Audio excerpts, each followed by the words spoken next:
Hello, I am Rodrigo Ramirez from the Student of St. John's. Today we are reading Giraffes Can't Dance from Giles Andrease and Guy Parker Rees. We are reading today with the permission of Scholastic.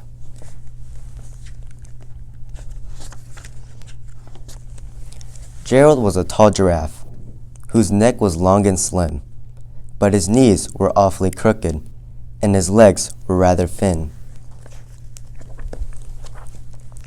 He was very good at standing still and munching shoots off trees, but when he tried to run around, he buckled at the knees. Now every year in Africa, they hold the jungle dance, where every single animal turns up to skip and prance.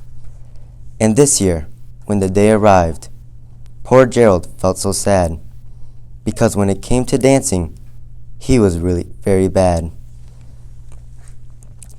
The warhogs started waltzing, and the rhinos rock and rolled. The lions danced the tango that was elegant and bold. The chimps all did a cha-cha with a very Latin feel, and 8 baboons then teamed up for a splendid Scottish reel.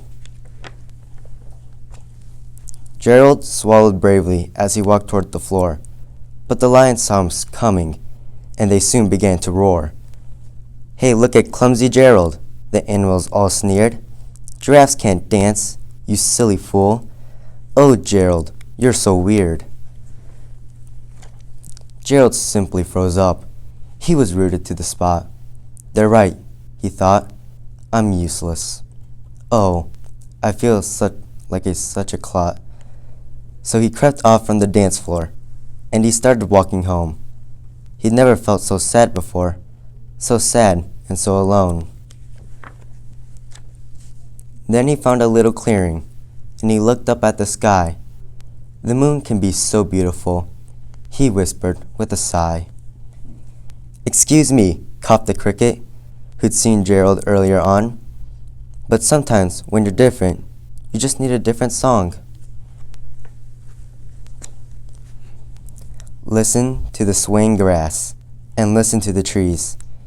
To me, the sweetest music is those branches in the breeze. So imagine that the lovely moon is playing just for you. Everything makes music if you really want it to. With that, the cricket smiled and picked up his violin. Then Gerald felt his body do the most amazing thing. His hooves had started shuffling, making circles on the ground. His neck was gently swaying, and his tail was swishing around. He threw his arms out sideways, and he swung them everywhere. Then he did a backward somersault and leaped up in the air. Gerald felt so wonderful. His mouth was open wide. "I am dancing. Yes, I'm dancing. I am dancing," Gerald cried.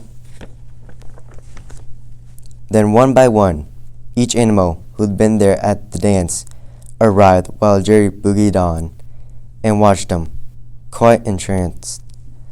They shouted, "It's a miracle. We must be in a dream. Gerald's the best dancer that we've ever seen." "How did you learn to dance like that? Please, Gerald, tell us how." But Gerald simply twirled around and finished with a bow. Then he raised his head and looked up at the moon and stars above. "We all can dance," he said, "when we find the music that we love." The end. Hope you enjoy reading with me today. Hope you come back.